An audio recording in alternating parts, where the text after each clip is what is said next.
नमस्कार दोस्तों। तो दोस्तों इसके पिछले क्लास तक हमने कोशिका का एक काफ़ी विस्तार से अध्ययन कर रखा है, जिसमें हमने पिछले क्लास में दोस्तों क्या किया था। तो पिछले क्लास में हमने लाइसोसोम को देखा। हमने हमने दोस्तों इसके पिछले क्लास में गोल्गी बॉडी को देखा। हमने इसमें दोस्तों पिछले क्लास में ये आपका क्या अंतःप्रद्रव्य जालिका को देखा। इस तरह से हमने देखा दोस्तों। आज की क्लास में हम लगभग इसको समाप्त कर देते हैं, ठीक है। तो आपके ज़रूरत के लायक जितना भी है हमने पूरी दे दिया। आज के क्लास के साथ इसको हम समाप्त करते हैं, ठीक है। तो अभी देखते हैं दोस्तों इसके अगला कोशिकांग। तो अगला कोशिकांग को देखें तो सेंट्रोसोम होता है। क्या होता है? सेंट्रोसोम। समझो आप, सेंट्रोसोम ये भी कोशिका का अंग है, ठीक है ना। तो सेंट्रोसोम या इसी को तारक काय बोला जाता है। तारक काय। ये तारक काय क्या होता है, सेंट्रोसोम क्या होता है दोस्तों। तो सबसे पहले आप समझो कि ये जो सेंट्रोसोम है इसमें कोई झिल्ली नहीं पाई जाती है, ठीक है ना। कोई झिल्ली नहीं पाई जाती। ये झिल्ली रहित कोशिकांग है। कैसी कोशिकांग है? झिल्ली रहित कोशिकांग, मतलब कोशिका का अंग। तो झिल्ली रहित कोशिकांग है कौन? केंद्र के ये आपका सेंट्रोसोम या तारक का। रहित का मतलब क्या होता है? रहित का मतलब ये मत समझ जाना कि है, नहीं। रहित का मतलब होता है नहीं होना, वो चीज़ का नहीं होना। जिसके नाम के साथ रहित लगा हुआ है समझो आप कि वो नहीं है। जैसे मैं आप समझो कि जो एनिमल्स का, जो जंतु का कोशिका होता है वो कोशिका भित्ति रहित होता है। कैसा होता है? कोशिका भित्ति नहीं ना होता है, वो तो केवल प्लांट में होता है, पादप में होता है कोशिका भित्ति। तो जो हमारा या एनिमल्स का जो कोशिका भित्ति, ये कोशिका है, वो कोशिका भित्ति क्या होता है? तो रहित होता है। तो इसलिए रहित लगा रहे मतलब आप समझो कि वो चीज़ अब्सेंट है, वो चीज़ नहीं है, ठीक है। तो ये जो होता है झिल्ली रहित कोशिकांग है। कैसा कोशिकांग है? झिल्ली रहित कोशिकांग है। इसमें कोई बाहरी झिल्ली नहीं पाया जाता है दोस्तों। इसका जो कार्य है, किसका? सेंट्रोसोम का कार्य है कि हमने देखा कि कोशिका मर रहा है, कोशिका काम नहीं कर रहा है, तो लाइसोसोम उसको समाप्त कर देता है। तो इस प्रकार से तो पूरी कोशिका एक बार समाप्त हो जाएगा। तो दोस्तों जो कोशिका समाप्त कर रहा है उसके जगह पर नया कोशिका बनाता है। कौन बनाता है? तो यही सेंट्रोसोम नई कोशिका का निर्माण करता है। एक कोशिका से दूसरी कोशिका बनाने का काम करता है। तो कोशिका विभाजन के दौरान इसका मुख्य भूमिका रहता है, ठीक है। तो इसका कार्य क्या हुआ? कोशिका विभाजन। कोशिका विभाजन करने का काम किसका है? तो सेंट्रोसोम को तारक काय का, ठीक है ना। ये क्या करता है कोशिका विभाजन में? तो ये कोशिका विभाजन के समय गुणसूत्र को तोड़कर अलग करता है। जैसे गुणसूत्र को तोड़ेगा तो इस कोशिका में, मतलब एक कोशिका है आप समझो, धीरे धीरे ये क्या होगा? उभार रूप लेता है। अब इसका जो गुणसूत्र है तोड़ के इसमें भी कर देता है तो दोनों में आ जाता है, तो वो भी एक कोशिका बन गया, ये भी एक स्वतंत्र कोशिका बन जाता है। तो ये गुणसूत्र, कोशिका विभाजन के दौरान गुणसूत्र को तोड़कर अलग करना। क्या करना? तोड़कर अलग करता है। क्या करता है? अलग करता है। कौन?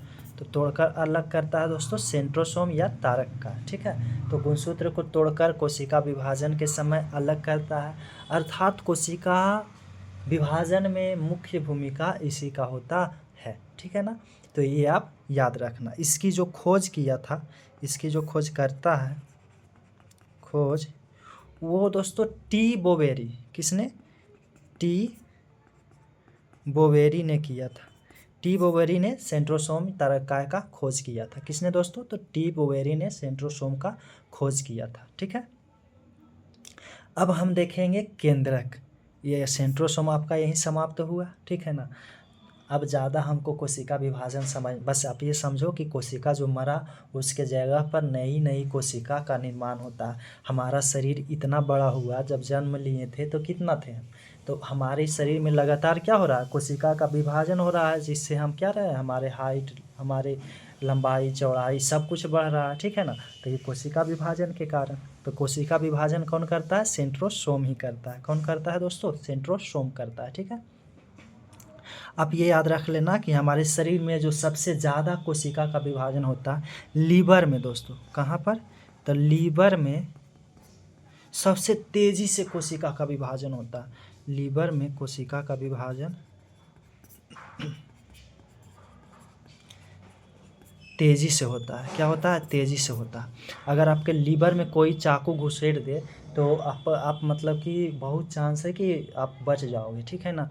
तो लीवर, क्योंकि वहाँ का जैसे चाकू घुसेड़ा मतलब कोशिका मरा वहाँ पे, ठीक है। तो जख्म आपको हो गया, तो वो जख्म बहुत जल्दी क्या हो जाएगा? तो वो सही हो जाता है। किसके कारण? क्योंकि वहाँ पे कोशिका विभाजन हो जाता है। जो कोशिका मरा उसको लाइसोसोम साफ कर देगा और सेंट्रोसोम वहाँ पे नई नई कोशिका का निर्माण कर देता है। तो लीवर में, हमारे लीवर में सबसे ज़्यादा कोशिका का विभाजन होता है। और सबसे कम, लगभग न के बराबर, मस्तिष्क के न्यूरॉन जो कोशिका होता है दोस्तों। कहाँ पे? मस्तिष्क के न्यूरॉन कोशिका। न्यूरॉन कोशिका जो होता है, न्यूरॉन आपने सुना है कि सबसे लंबी कोशिका होता है, ठीक है ना। तो यहाँ पे सबसे कम कोशिका का विभाजन, सबसे कम कोशिका का विभाजन।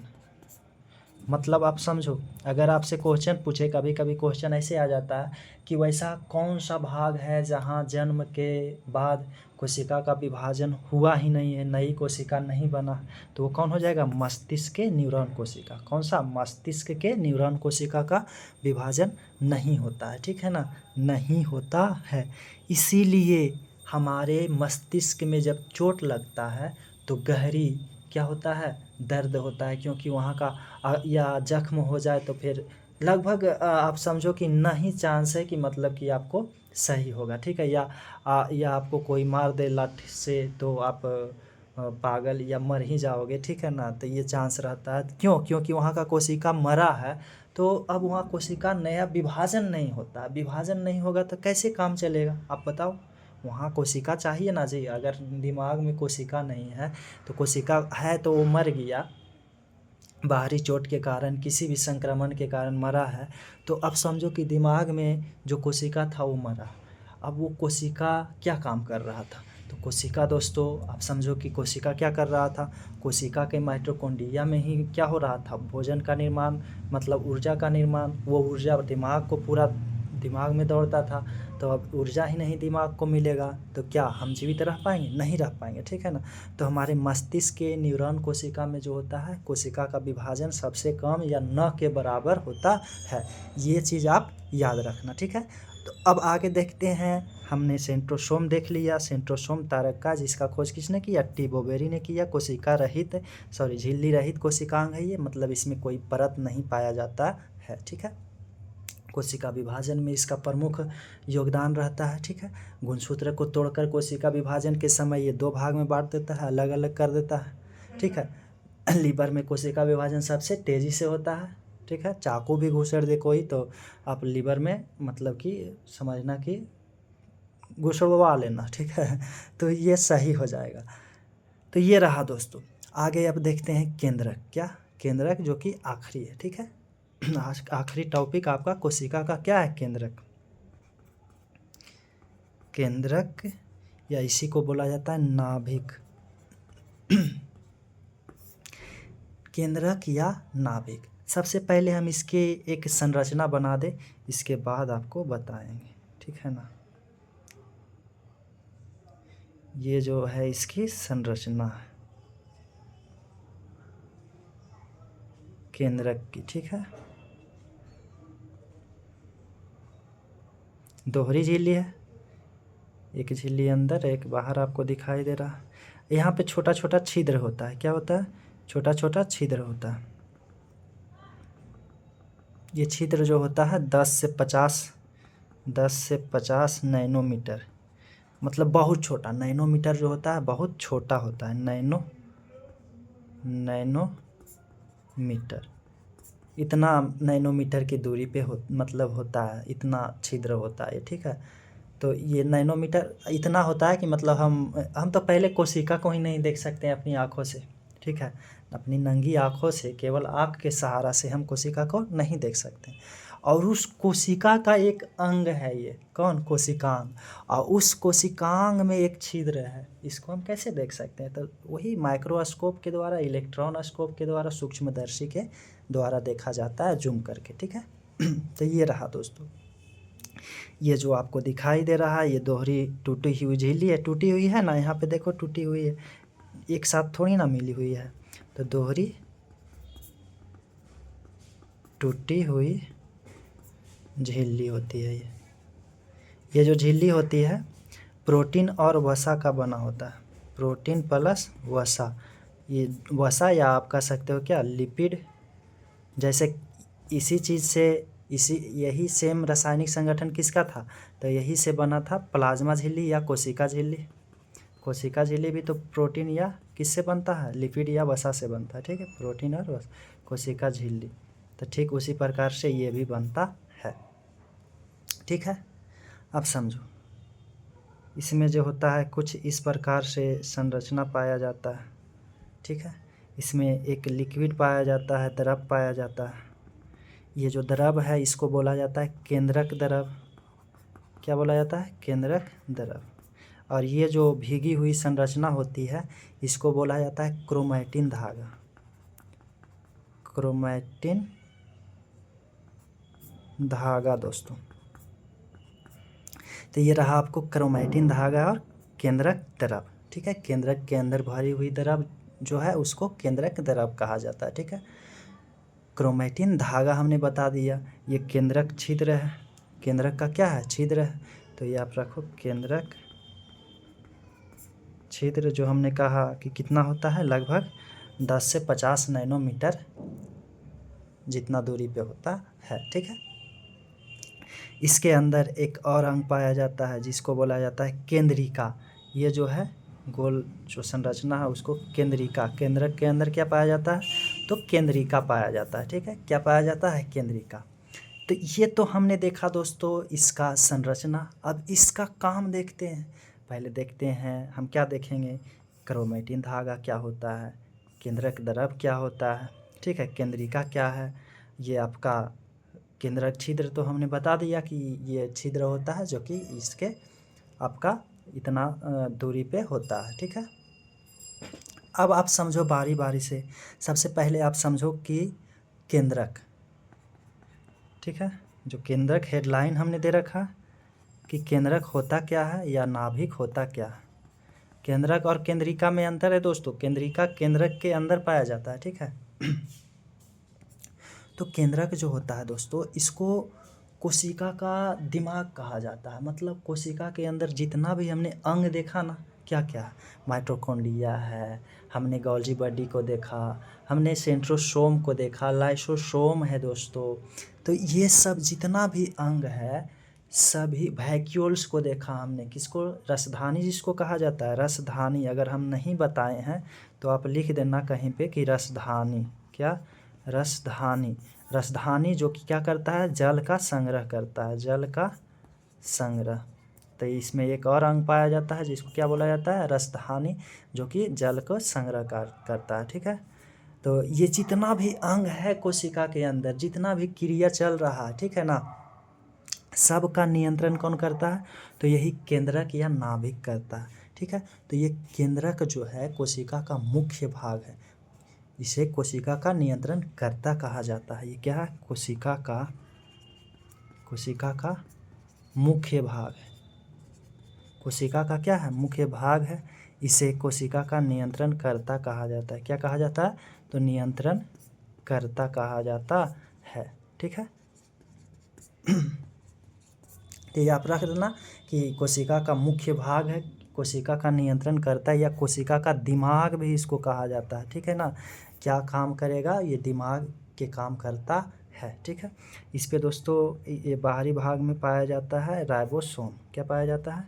राइबोसोम। तो राइबोसोम तो जानवे करते हो आपकी, ये प्रोटीन का निर्माण करता है, ठीक है। तो ये है दोस्तों इसका संरचना, इसका केंद्रक का परिभाषा की केंद्रक जो है मुख्य भाग है। ये गोल आकृति गहरा जो है गाढ़ा रंग के साथ 3 भागों में बंटता है। कौन? केंद्रक। तीन भागों में क्या क्या गोलाकृति है, गहरा गाढ़ा रंग का होता है। क्या होता है? गहरा जो गाढ़ा रंग है वैसा होता है। और तीन आकृति में बंटता है जिसमें से केंद्रक झिल्ली है। केंद्रक क्या है? ये झिल्ली है। क्रोमैटिन धागा है दोस्तों। क्या है? क्रोमैटिन धागा। और केंद्रिका। क्या है? केंद्रिका। अच्छा, ये जो द्रव है ना, केंद्रक के अंदर भारी द्रव को क्या कहा जाता है? तो केंद्रक द्रव कहा जाता है। केंद्रक द्रव। और समझो आपकी ये कोशिका पूरा, ठीक है। तो कोशिका, इसके अंदर वैक्यूल्स होगा, इसके अंदर माइटोकॉन्ड्रिया होगा। इस पूरे कोशिका झिल्ली है, कोशिका झिल्ली के अंदर माइटोकॉन्ड्रिया, रसधानी, सेंट्रोसोम होगा, ठीक है ना। ये आपका लाइसोसोम होगा, ये सब होगा। तो इसके बीच एक द्रव भरा जाता है। कोशिका झिल्ली में जो द्रव भरा जाता है उसको कोशिका द्रव कहा जाता है। केंद्रक के अंदर जो द्रव भरा जाता है उसको केंद्रक द्रव। तो कोशिका द्रव और केंद्रक द्रव दोनों को अगर मिला दिया जाए तो इसको जीव द्रव कहा जाता है। क्या बोला जाता है? जीव द्रव।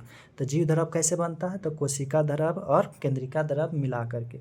मतलब जीवन यही द्रव, ये द्रव जब तक है तभी तक जीवन संभव है। समझो ये दोनों द्रव नहीं रहेगा तो अगर केंद्रक द्रव नहीं रहेगा तो केंद्रक सूख जाएगा, कोशिका द्रव नहीं रहेगा तो कोशिका का सभी अंग सूख जाएगा। तो सूख जाएगा, जब कोशिका ही मर जाएगा पूरे शरीर की तो फिर हमारा शरीर तो कोशिका पर ही टिका हुआ है। इसका संरचना शरीर का, इसका क्रिया जो चल रहा है तभी तक संभव है जब तक कोशिका में जैविक प्रोसेस चल रहा है, ठीक है ना। तो जीव द्रव पर संभव निर्भर है कि कब तक जीवन संभव रहेगा, ठीक है। तो जीव द्रव आप समझ पाए कि कोशिका द्रव प्लस केंद्रक द्रव को मिलाकर जीव द्रव बनता है, ठीक है। अब हम समझते केंद्रक, हमने समझ रखा कि केंद्रक मुख्य भाग है, इसको कोशिका का नियंत्रण करता है या दिमाग भी कहा जाता है। ये जो है गोल आकृति के साथ केंद्रक या नाभिक, ठीक है ना। तो नाभिक जो है इसका जो है गोल आकृति और गहरा गाढ़ा रंग के साथ तीन भागों में विभाजन किया जाता है, ठीक है। गोल आकृति है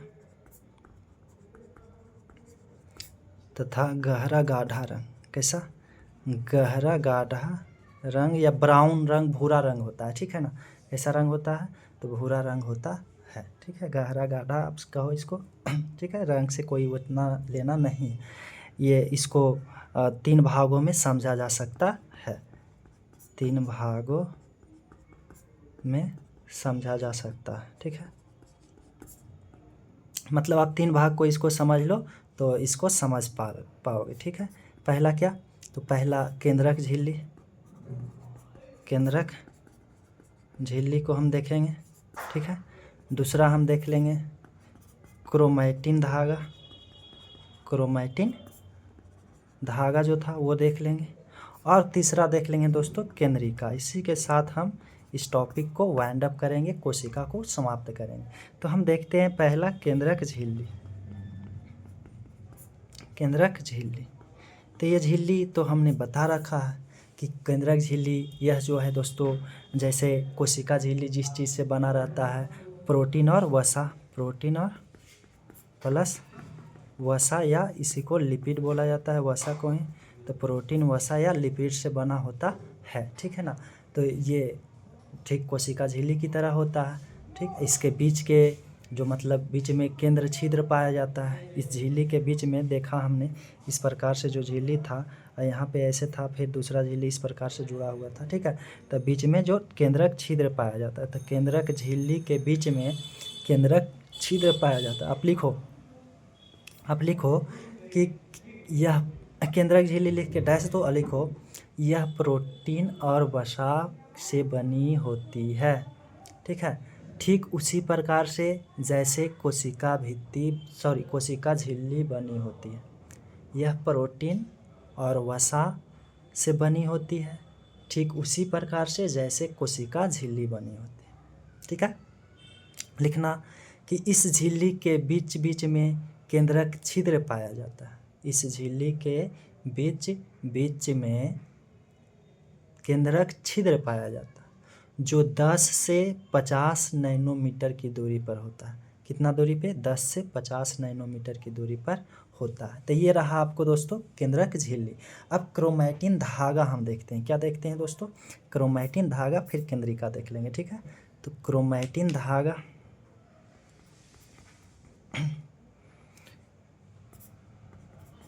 क्रोमैटिन धागा। ठीक है, तो ये क्रोमैटिन धागा क्या होता है इसको हम देख लेते हैं दोस्तों। तो हमने देखा था केंद्रक के अंदर कुछ इस प्रकार से संरचना थी। ठीक है, तो इस संरचना को ही क्या कहा जाता है, क्रोमैटिन धागा। केंद्रक आप लिखना, इसका अगर परिभाषा आप लिखना चाहते हो तो लिखना कि केंद्रक द्रव में भीगा हुआ, केंद्रक द्रव में भीगा हुआ भाग को, भीगा हुआ धागेनुमा रचना को क्रोमैटिन धागा कहा जाता है। क्या कहा जाता है, क्रोमैटिन धागा कहा जाता है। भीगा हुआ रचना को क्रोमैटिन धागा कहा जाता है, जिसके बारे में फ्लेमिंग नामक वैज्ञानिक ने बताया। किसने बताया, फ्लेमिंग। ठीक है, तो ये तो ये आपको रटने वाली चीज़ है कि क्या है, तो जो भीगा हुआ, अब ये केंद्रक द्रव में था ना, तो केंद्रक द्रव में जो भीगी हुई धागेनुमा, ये है ना, धागेनुमा रचना को क्या कहा जाता है, केंद्रक द्रव, ये क्रोमैटिन धागा कहा जाता है। क्या कहा जाता है, क्रोमैटिन धागा कहा जाता है। इस धागा का अगर रासायनिक संगठन देखा जाए, क्या रासायनिक संगठन मतलब किस चीज़ से बना है, तो रासायनिक संगठन, तो दोस्तों ये बना होता है डीएनए का। ठीक है, और प्लस प्रोटीन का, प्रोटीन, डीएनए का और प्रोटीन का बना होता है। कौन, तो आपका केंद्रक क्रोमैटिन धागा। ठीक है, क्रोमैटिन धागा केंद्रक, ये आपका जो क्रोमैटिन धागा है डीएनए और प्रोटीन से बना होता है। इसमें आरएनए नहीं पाया जाता, आरएनए नहीं पाया जाता। किसमें, तो केंद्रक क्रोमैटिन धागा में। ठीक है, नहीं पाया जाता है, क्रोमैटिन धागा में आरएनए नहीं पाया जाता है, डीएनए और प्रोटीन से बना होता है। अब देखो, ये जो आप केंद्रक धागा देख रहे हो इस प्रकार से है दोस्तों। इस धागा को अगर और आप एक साथ मिला दो तो इसी धागा से डीएनए बनता है। क्या बनता है, तो इसी जो धागा है, इस धागा से ऐसे इस प्रकार से डीएनए बनता है।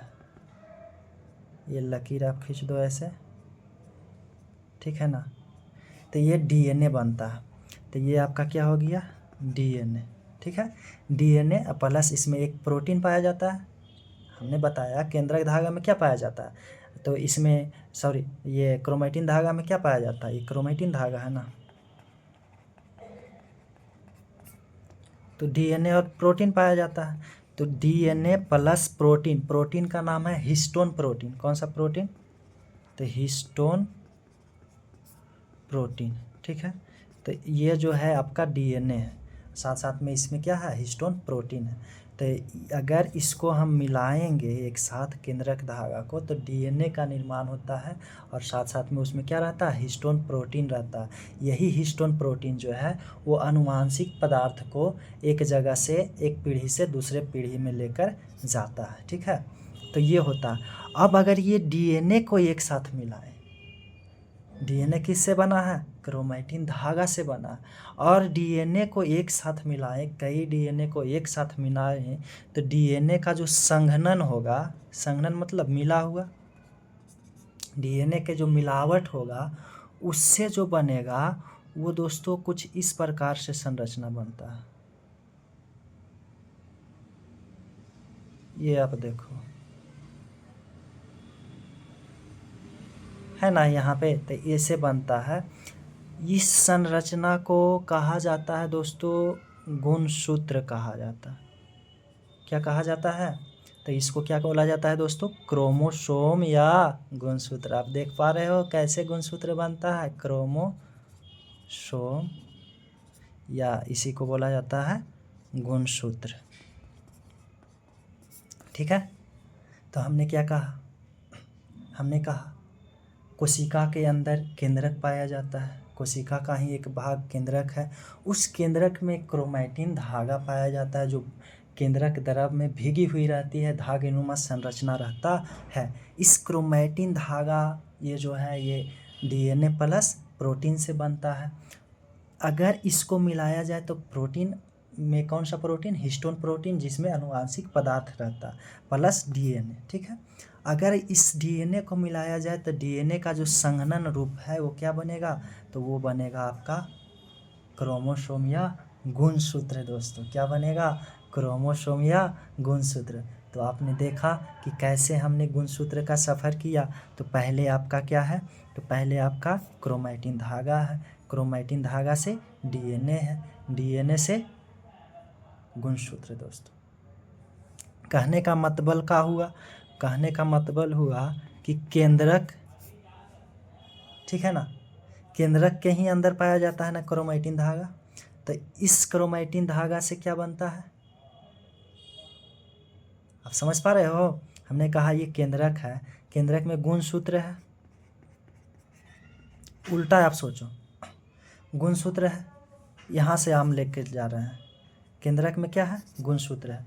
गुणसूत्र को अगर खींचेंगे इसको तो क्या बनेगा, डीएनए नहीं बनेगा, क्योंकि डीएनए को मिलाने से क्या बना, गुणसूत्र। अब गुणसूत्र को हम खींच रहे हैं, खींच के अलग कर रहे हैं, तो क्या बनेगा, डीएनए। अब डीएनए को खींचेंगे तो क्या बनेगा दोस्तों, तो जब डीएनए को खींचेंगे तो यहाँ पे क्या था, क्रोमैटिन धागा ना। अब इसी से अगर एक को खींचेंगे पहली बार तो आरएनए बनता है, वो हम अगर मिलेगा मौका तो हम डीएनए और आरएनए में अंतर बता देंगे, लेकिन डीएनए में आरएनए पाया जाता है, ये आप समझ लेना। ठीक है, डीएनए देखो दोस्तों, अगर ऐसे संरचना है, ठीक है, ये दोहरी संरचना है ऐसे, तो इसको डीएनए बोला जाता है। अगर एकहरी संरचना है ऐसे तो इसको आरएनए बोला जाता है। ठीक है, समझ पा रहे हो। तो खींचेंगे तो ये दोहरी संरचना हटेगा ना, तो आरएनए का निर्माण होता है। ठीक है, तो यहाँ पे ये आप समझना। तो आप समझ लिया क्रोमैटिन धागा क्या होता है। तो केंद्रक में जो केंद्रक तरफ में भीगा हुआ धागेनुमा संरचना होता है, जिसके बारे में फ्लेमिंग नामक वैज्ञानिक ने पता लगाया था। इसका रासायनिक संगठन डीएनए प्लस प्रोटीन, प्रोटीन में कौन सा प्रोटीन, हिस्टोन प्रोटीन पाया जाता है। ठीक है, इस क्रोमैटिन धागा से क्या बनता है, डीएनए, डीएनए को मिलाने से क्या बनता है, तो क्रोमोसोम बनता है, गुणसूत्र बनता है, जिसको हम आगे देखेंगे गुणसूत्र के बारे में। अभी तो फिलहाल हमको क्या देखना था, तो हमको देखना था केंद्रक झिल्ली, जो कि हमने देख लिया कि प्रोटीन और वसा से बना होता है। ठीक है, ठीक उसी प्रकार से जैसे कोशिका झिल्ली रहता है, इसके बीच की जो दूरी होती है वो लगभग 10 से 50 नैनोमीटर की होती है। इसके बाद हमने क्रोमैटिन धागा देखा, जो क्रोमैटिन धागा ये केंद्रक द्रव में भीगी हुई संरचना को क्रोमैटिन धागा हमने बोला। ठीक है, इससे डीएनए, डीएनए से क्या बनता है, गुणसूत्र बनता है। ठीक है, तो ये रहा दोस्तों क्रोमैटिन धागा। तो आप लिख लेना कहीं पे नोट में कि क्रोमैटिन धागा से गुणसूत्रों का निर्माण होता है। अगर देखा जाए तो इसी धागा से बना है, इसी से बना है ना गुणसूत्र जी, क्योंकि इससे डीएनए बना, डीएनए से गुणसूत्र बना। ठीक है, तो ये रहा आपका। ठीक है, अब केंद्रक, तीसरा भाग क्या है, केंद्रक। गुणसूत्र इसके बाद देख लेंगे। ठीक है, तो केंद्रक हम देखते हैं। केंद्रिका, ठीक है ना, केंद्रक के अंदर जो था क्या, केंद्रिका, जो केंद्रिका एक गोल संरचना ऐसे कुछ था। ठीक है, तो केंद्रिका जो है यही केंद्रक में राइबोसोम का निर्माण करता है। यही भूरा रंग का होता है। कैसा रंग का होता है, इसका भूरा रंग, भूरा रंग। इसका खोज जो किया था वो रॉबर्ट ब्राउन ने किया था। किसने किया था, ब्राउन मतलब भूरा होता है, तो भूरा रंग है, किसने खोज किया, रॉबर्ट ब्राउन। ठीक है, रॉबर्ट ब्राउन ने किया। इसका काम होता है कि केंद्रक में राइबोसोम बनाना। केंद्रक में राइबोसोम पाया जाता है, तो राइबोसोम को कौन बनाता है, जैसे एंडोप्लाज्मिक रेटिकुलम में जो राइबोसोम था वो कौन बनाया था, तो ये जो रुखरी वाला अंतःपरद्रव्य जलिका था वो बनाया था। तो इसमें राइबोसोम का बनाता है कौन, तो केंद्रिका बनाता है। कौन बनाता है दोस्तों, केंद्रिका बनाता है। किसने खोज किया, तो रॉबर्ट ब्राउन ने इसका खोज किया था दोस्तों। तो केंद्रिका आपने देख लिया कि केंद्रक में जो आपका क्या बनाता है, राइबोसोम, वो केंद्रिका ही बनाता है। दोस्तों नोट में आप लिखना कि केंद्रक, आरबीसी में केंद्रक नहीं पाया जाता है। मानव के मानव के आरबीसी में, हमारा जो आरबीसी है लाल रक्त कणिका है, क्या, रेड ब्लड कार्पल, लाल रक्त कणिका। हम रक्त जब पढ़ाएंगे तब आपको समझ में आएगा ये लाल रक्त कणिका क्या है, आरबीसी क्या है, डब्ल्यूबीसी क्या है, प्लेटलेट्स क्या है। काफ़ी डिटेल में हम रक्त पढ़ेंगे, ब्लड को जब पढ़ेंगे तब जानेंगे, ठीक है। अब अभी यहाँ पे हम भी बताएंगे कि इसमें केंद्रक नहीं पाया जाता है, प्लेटलेट्स में पाया जाता है और डब्ल्यूबीसी में पाया जाता है, लेकिन आरबीसी में नहीं पाया जाता। तो मानव के आरबीसी में क्या नहीं पाया जाता है, तो केंद्रक नहीं पाया जाता। मानव के आरबीसी में क्या नहीं पाया जाता है जी, तो केंद्रक नहीं पाया जाता है। लेकिन दोस्तों ऊँट और लामा जो है एक जानवर है, ठीक है। तो ऊँट और लामा, क्या, ऊँट और लामा के केंद्रक में के आरबीसी में, ठीक है, ऊँट और लामा के भी आरबीसी होता है, लाल रक्त कणिका होता है, तो इसमें जो है केंद्रक पाया जाता है, ठीक है। तो ये सब क्वेश्चन को आप याद रखना, केंद्रक इसमें क्या होता है, पाया जाता है। तो केंद्रक किस में पाया जाता है, ऊँट और लामा के आरबीसी में पाया जाता है, लेकिन मानव के आरबीसी में केंद्रक नहीं पाया जाता। तो ये रहा आपका केंद्रक, ठीक है ना, केंद्रक आपका रहा दोस्तों।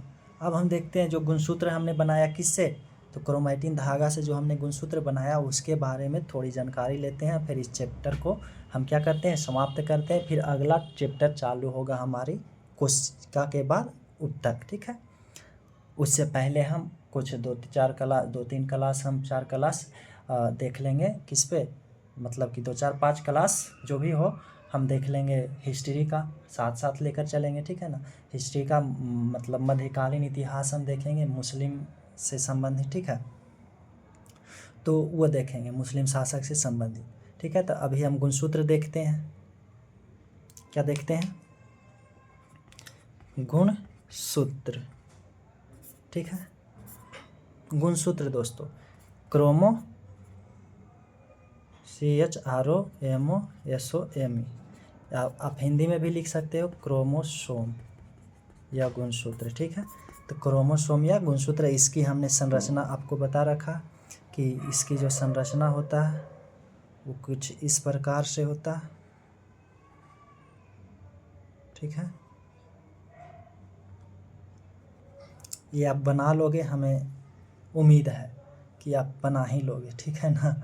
तो इस प्रकार से इसकी कुछ संरचना होता है, ये आपसे भी बन जाएगा, ठीक है दोस्तों। गुणसूत्र है क्या, तो आप समझो कि हमारे शरीर में जो अनुवांशिक गुणों का वाहन बनता है, अनुवांशिक गुणों का जो वाहक है वो गुणसूत्र होता है। वाहक मतलब माता से पिता से जो गुणसूत्र बच्चों में जाता है, जो गुण जाता है माता पिता का लक्षण, वो किसके माध्यम से जाता है, तो इसी गुणसूत्र के माध्यम से जाता है। गुणसूत्र सोचो दोस्तों कहाँ से बन रहा है, सभी काम तो कोशिका का ही है दोस्तों। अरे कोशिका ही भोजन का निर्माण कर रहा है, जो हम ऑक्सीजन ले रहे हैं कोशिका के पास ही अंततः जाकर वो सफल हो रहा है, उसका जो भी काम हो रहा है। हमारे शरीर कोशिका से ही बना है, कोशिका में ही गुणसूत्र पाया जाता है, कोशिका में ही, कोशिका का ही अंग केंद्रक है ना, उसी केंद्रक में ये आपका क्रोमैटिन धागा पाया जाता है, उसी क्रोमैटिन धागा से गुणसूत्र बना है ना। तो ये जो है माता पिता का जो ये आपका गुण होता है, लक्षण होता है कि आपके माता का नाक कैसी है, नाक नक्श, ये सब जो भी है मतलब हुलिया उसका, ये सब ले जाने का काम किसका होता है, गुणसूत्र का होता है, ठीक है। बहुत सारा गुण होता है, उस गुणों का जो वाहक होता है वो गुणसूत्र करता है। और कोशिका विभाजन के दौरान दोस्तों यह क्रोमैटिन धागा से परिवर्तित होकर बनता है। जब कोशिका विभाजन होता है ना तो क्रोमैटिन धागा, वही क्रोमैटिन धागा से फिर क्या, डीएनए से गुणसूत्र। तो आप ये रखना, ये लिख लो आपकी, हमारे अनुवांशिक गुणों का वाहन या वाहक, आप लिखना हमारे अनुवांशिक गुणों का वाहक गुणसूत्र होता है। क्या, अनुवांशिक गुणों का क्या दोस्तों वाहक कौन होता है? गुणसूत्र होता है। मतलब बच्चों में ले जाने का काम कौन करता है? गुणसूत्र होता है। ये गुणसूत्र कैसे बनता है? तो कोशिका जब विभाजन होता है, हमने बताया कि सेंट्रोसोम के द्वारा कोशिका विभाजन होता है, ठीक है। कोशिका विभाजन होता है, तो कोशिका विभाजन के दौरान किसके? तो क्रोमैटिन धागा के परिवर्तन से होता है। उसी धागा जो है डीएनए में बदलता है, धागा के परिवर्तन से निर्मित होता है, परिवर्तन से इसका निर्माण होता है, ठीक है। इसे जो है हेरिडिटी, क्या? हेरिडिटी व्हीकल मतलब क्या होता है? वाहन, ठीक है ना। गाड़ी, वाहन क्या करता है? एक जगह से दूसरे जगह तक कुछ चीज़ को ले जाता है। और हेरिडिटी मतलब अनुवांशिक, तो अनुवांशिकता का वाहन कहा जाता है। क्या? अनुवांशिकता का क्या दोस्तों? वाहन कहा जाता है। किसको? तो गुणसूत्र को, ठीक है। तो आपने देख लिया गुणसूत्र क्या होता है। तो गुणसूत्र दोस्तों हमारे आनुवांशिक गुणों का वाहक होता है। गुणसूत्र का निर्माण जब कोशिका विभाजन होता है ना, तो क्रोमैटिन धागा के परिवर्तन से होता है, ठीक है। ये हेरिडिटी व्हीकल या आनुवांशिकता का वाहक कहलाता है, ठीक है। इस गुणसूत्र के अंदर कुछ इस प्रकार से ये पाया जाता है। मतलब अंदर में आप इस प्रकार से ऐसे कर देना अपना कॉपी में, ठीक है।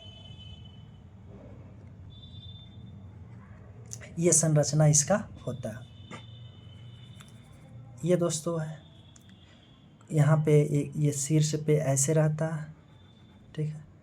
ये इस प्रकार से रहता है।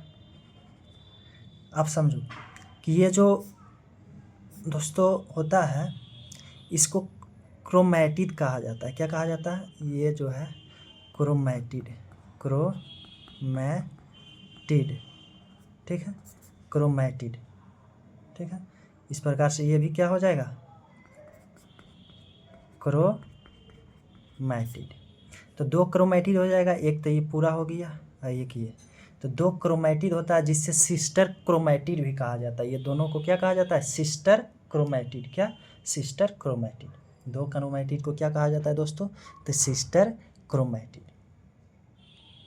ये जो 2 क्रोमैटिड जहाँ पर मिल रहा है, ये जो है ना बीच में, उस बीच के भाग को सेंट्रोमियर, सेंटर मतलब बीच में, तो सेंट्रोमियर कहा जाता है। क्या कहा जाता है? सेंट्रोमियर, ठीक है। जहाँ पे 2 क्रोमैटिड, आप अभी नहीं लिखना, अभी आप समझो, हम लिखा देंगे इसको बोल के, ठीक है। 2 क्रोमैटिड जहाँ पे मिलता है उसको क्या कहा जाता है? सेंट्रोमियर कहा जाता है, ठीक है। ये इसका पी भुजा है, ऊपरी भुजा को पी भुजा बोला जाता है, और निचली ये जो भुजा है इसको क्यू भुजा बोला जाता है। पी भुजा और क्यू भुजा, ठीक है। पी भुजा और क्यू भुजा के यहाँ पे हमने जो ये इस प्रकार से रंगा था इसको, तो इस प्रकार से रचना पाया जाता है सभी पे, ठीक है। पी भुजा और क्यू भुजा के शीर्ष पर, तो पी भुजा और क्यू भुजा के शीर्ष पर क्या पाया जाता है? टेलोमियर पाया जाता है। क्या पाया जाता है? इसको टेलोमियर कहा जाता है। ये क्या है दोस्तों? तो ये टेलोमियर, ठीक है ना। क्या है? टेलोमियर। शीर्ष पर क्या होता है?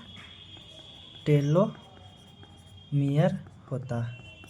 जो शीर्ष पर होता है उसे क्या कहा जाता है? टेलोमियर।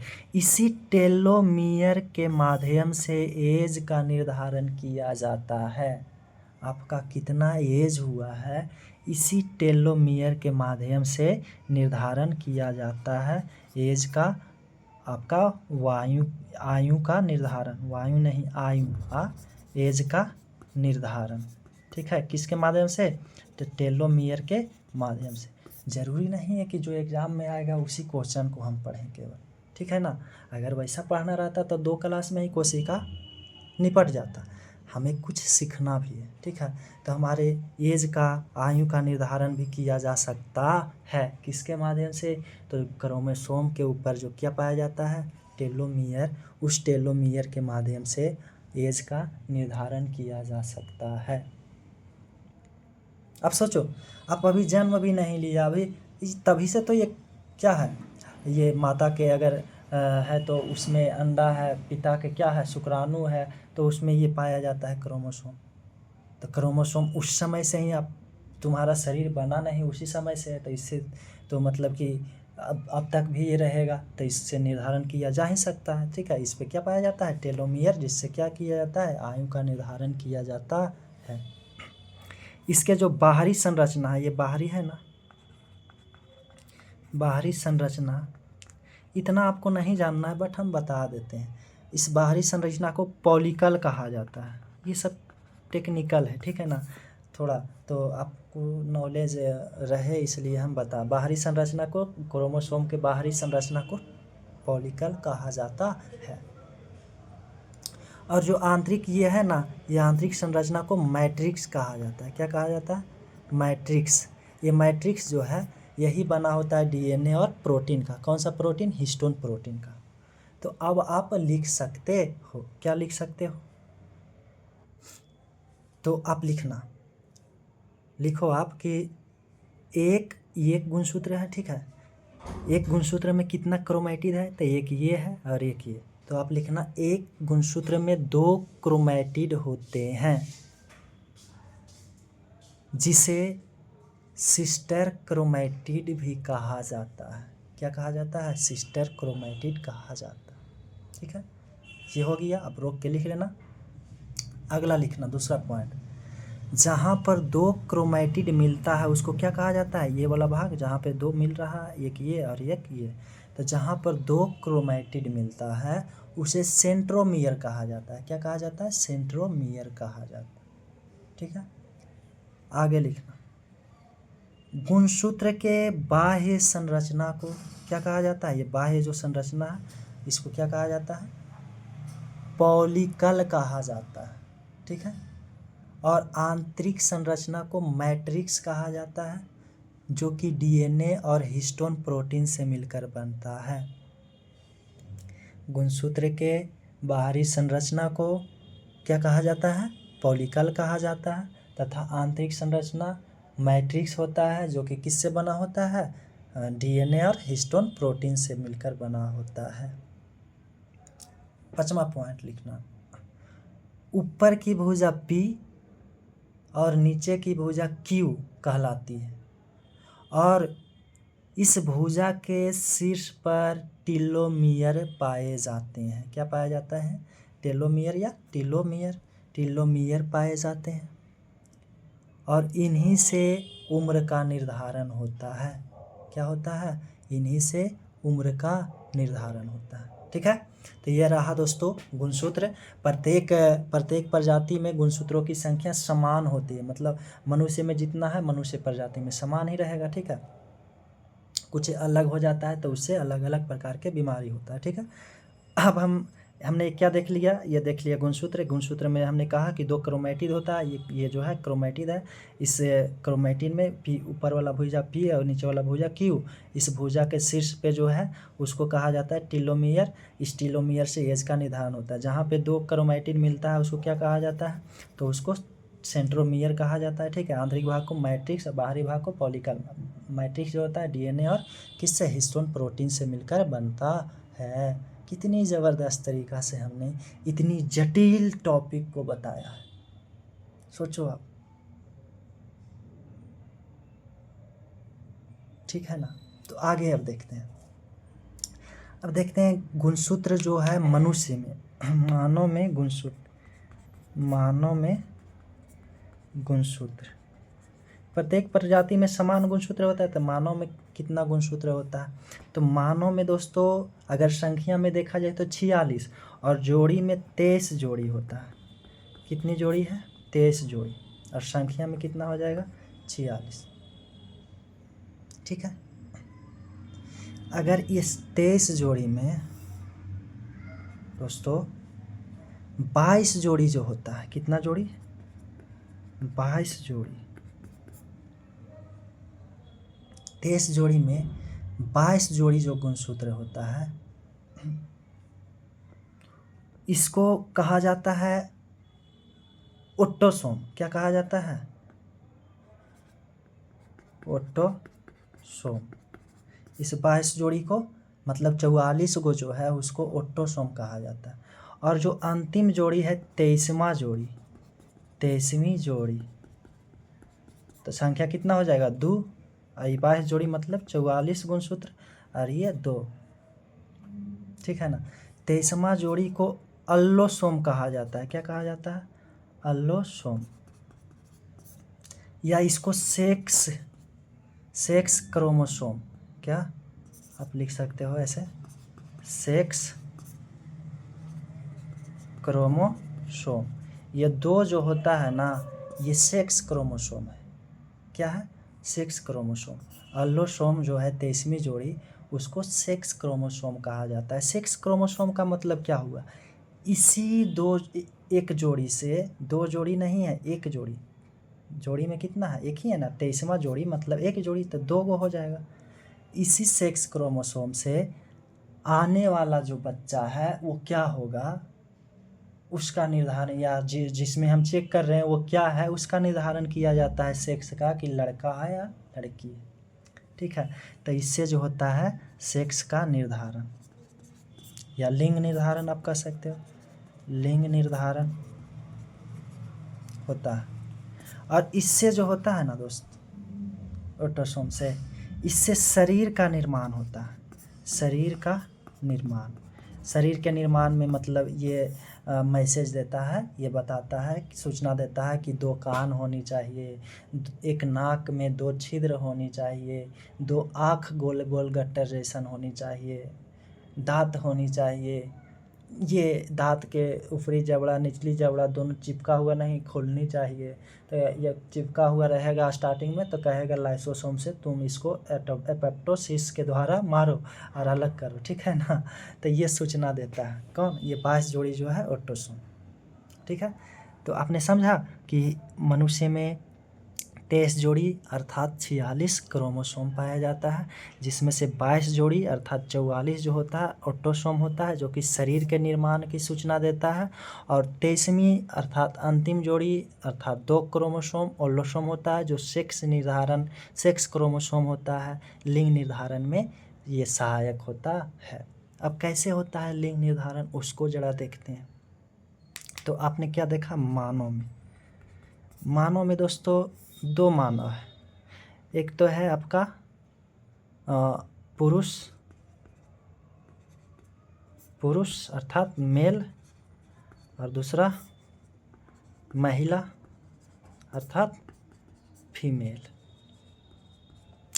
इसमें भी क्या पाया जाएगा? 23 जोड़ी अर्थात 46 गुणसूत्र, और इसमें भी कितना? 23 जोड़ी अर्थात 46 गुणसूत्र। ठीक है।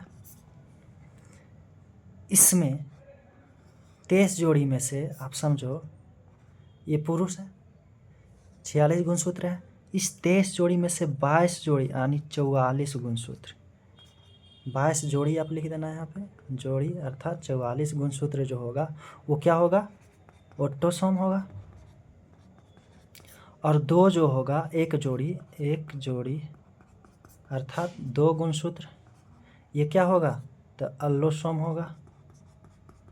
अर्थात ये सेक्स का मतलब हार्मोन, सेक्स हार्मोन होगा। सेक्स गुणसूत्र, हार्मोन नहीं, सॉरी, सेक्स गुणसूत्र होगा। ठीक इसी प्रकार से महिला में भी 22 जोड़ी बोले तो 44 जो गुणसूत्र होगा वो क्या होगा? तो ये होगा आपका ऑटोसोम। और एक जोड़ी बोले तो कितना? 2 गुणसूत्र, ये क्या होगा? अल्लोसोम। ठीक है, आपको समझ आ रहा है? ये होता है मतलब मानव में 46 गुणसूत्र या 23 जोड़ी, जिसमें से 2 प्रकार के होता है, एक ऑटोसोम और एक ओलोसोम। तो फीमेल हो या मेल हो, 2 प्रकार के होगा, ओलोसोम और एटोसोम। ठीक है। अब देखो दोस्त, जब ये मेल या फीमेल शारीरिक संबंध बनाता है, संभोग करता है, ठीक है ना, प्रजनन करता है, तो क्या होता है? कि मेल का जो शुक्राणु रहता है वो फीमेल के योनि मार्ग से कहाँ पे जाता है, तो ये फलोपियन ट्यूब के पास जाता है। वहाँ पे ये भी हम पढ़ाएंगे अच्छा से, आप चिंता नहीं लो, ठीक है ना। वहाँ पे जाकर मिलता है किससे, अंडा से, ठीक है ना। तो क्या मिलता है, क्या जाता है, तो एक गुणसूत्र जाता है, ये एक आपका क्या शुक्राणु जाता है, जिसमें से समझो ये जाता है 22। अच्छा, ये जो ऑटोसोम होता है पुरुष में, ये 2 होता है, एक्स और वाई। क्या होता है, एक्स और वाई। और महिला में जो ओलोसोम होता है सेक्स हार्मोन, ये एक्स और एक्स होता है, ठीक है। 2 हो गया। अब देखो यहाँ से हमने कहा संबंध बनाया दोनों, ठीक है। तो ऑटोसोम 44 है, तो इसमें से 22 जाता है। कितना जाता है, 22 गुणसूत्र, 22 जोड़ी नहीं, 22 गुणसूत्र यानी 11 जोड़ी, ठीक है। तो 22 को जाता है ये वाला, कौन सा, ऑटोसोम, और एक जाता है ये वाला एलोसोम, ठीक है। ठीक उसी प्रकार से महिला का जो अंडा होता है उससे 22 जाएगा कौन सा, ये वाला, और एक आएगा कौन सा, ये वाला, ठीक है। अब आप जोड़ो तो 22 और 22 44, 44 और 2 46, तो आने वाला जो बेबी है उसमें कितना हो गया, 46 गो, कितना हो गया, 46। तो ये तो आप बना दिया बेबी। अब बेबी क्या है उसको आप चेक करो जरा, लड़का है या लड़की है, ठीक है। आने वाला ये चाइल्ड, बेबी तो बच्ची, आने वाला जो चाइल्ड है, ठीक है ना, चाइल्ड क्या हो गया, 46 गुणसूत्र हमने इसको दिया, इसमें से ऑटोसोम कितना, 22, और 22 इसका ऑटोसोम। चलो तो ये दोनों तो बेसिकली क्या किया, तो शरीर का निर्माण कर दिया, ठीक है, नाक नक्श, ठीक है। अब इस पर निर्भर करता है कि क्या आया। तो आप समझो ओलोसोम जो सेक्स हार्मोन है, महिला में तो कुछ भी हो जाए एक से ही आएगा, तो चलो वो एक से आया। अब निर्भर करता है कि लड़का होगा या लड़की, वो यहाँ से एक्स जाएगा और वाई जाएगा। अगर एक्स जाएगा तो एक्स वहाँ से आएगा और एक्स यहाँ से जाएगा, तो एक्स एक्स ऐसा हो गया, मतलब इसके जैसा यानी लड़की। अगर वाई यहाँ से जाता है तो एक्स इससे आएगा, वाई इससे, तो क्या हो जाएगा, लड़का। समझ गए आप। तो ऐसे होता है लिंग का निर्धारण दोस्त, ठीक है ना। तो हमें नहीं लगता है इससे ज़्यादा भी अब कुछ है इसमें डिटेल जानने की ज़रूरत है, हमें लगता है आप समझ पा रहे हो, ठीक है। तो इस प्रकार से गुणसूत्र की खेल होता है, ठीक है ना। अब हम इस चैप्टर को यहीं पे क्या करते हैं, समाप्त करते हैं, ठीक है। तो अच्छा, अब आप कुछ समझ लो कि कुछ जो जीवधारी होता है, कुछ जीवधारी, अच्छा, गुणसूत्र का कुछ अनबैलेंस भी होता है, कभी 46 को बच्चा में हो जाता है, कभी 45 हो जाता है, उससे भी कुछ बीमारी होता है, वो हम कभी फुर्सत में बता देंगे, ठीक है। कभी कभी आप देखते हो किसी को ओठ जो होता होगा, ऊपरी ओठ कटा हुआ रहता होगा, तो उसमें एक ज़्यादा हो जाता है, ठीक है ना। तो 46 से 47 हो जाता है गुणसूत्र, तो ओठ उसमें कट जाता है, या कुछ वैसा किसी का आप क्या कहता है कि कोई ट्रांसजेंडर हो जाता है तो उसमें एक कम हो जाता है, ऐसे कुछ होता है, ठीक है, अनबैलेंस हो जाता है गुणसूत्र। तो कुछ जीवधारी, अब सोचो कि ट्रांसजेंडर है, उसमें एक गेवे नहीं किया सेक्स हार्मोन किसी से, पिता या माता का, तो अब कैसे उसका सेक्स का मतलब कि निर्धारित होगा, नहीं ना हो पाएगा। एक्स या एक्स आएगा तब ना लड़की का जो होता है ये बनेगा, एक्स वाई आएगा, किसी एक गया ही नहीं, एक से थोड़ी ना हो पाएगा, नहीं होगा, ठीक है। तो ये होता है, तो केवल मूत्र मार्ग बनता है बस, ठीक है। कुछ जीवधारी दोस्तों क्या होता है, जैसे मतलब कि जो शरीर सिर्फ होता है, मतलब रेंग के चलता है, तो आप लिखना कुछ जीवधारी जैसे शरीर सिर्फ, अर्थात इसमें आप शरीर सिर्फ जो होता है ना, जान के आप आश्चर्यचकित रह जाओगे कि कुछ शरीर सिर्फ जीवधारी है, जैसे छिपकली होता है ना, छिपकली और मगरमच्छ, इनमें क्या होता है, सेक्स हार्मोन पाया ही नहीं जाता है, सॉरी सेक्स क्रोमोसोम नहीं पाया जाता है, क्या नहीं पाया जाता है? Sex chromosome. यानी आप कह सकते हो कि जो लिंग निर्धारण करने वाला जो गुणसूत्र है वो नहीं पाया जाता, तो सेक्स गुणसूत्र नहीं पाया जाता। तो अब कैसे मतलब गिरगिट्टा होगा कि गिरगिट्टी होगी, कैसे मगरमच्छी मेल फीमेल ये कैसे निर्धारण होता है? तो इसका मतलब ये भी है कि होवे नहीं करता है मेल फीमेल, होता है, जन्म लेता है उस समय नहीं। जब जन्म लिया ये तो निर्भर करता है कि उस समय वहाँ का पर्यावरण दशा क्या है, वहाँ का तापमान कैसा है। तो बाहरी वातावरण, पर्यावरण और तापमान, तो पर्यावरण और तापमान के आधार पर लिंग का निर्धारण होता है। समझ लो कि ज़्यादा तापमान है तो पुरुष, कम तापमान है तो महिला, ऐसे होता है दोस्त, ठीक है ना। तो आप लिख लेना कि कुछ जीवधारी जैसे अन्य सरीसृप जैसे छिपकली, मगरमच्छ आदि, इसमें सेक्स हार्मोन नहीं पाया जाता है।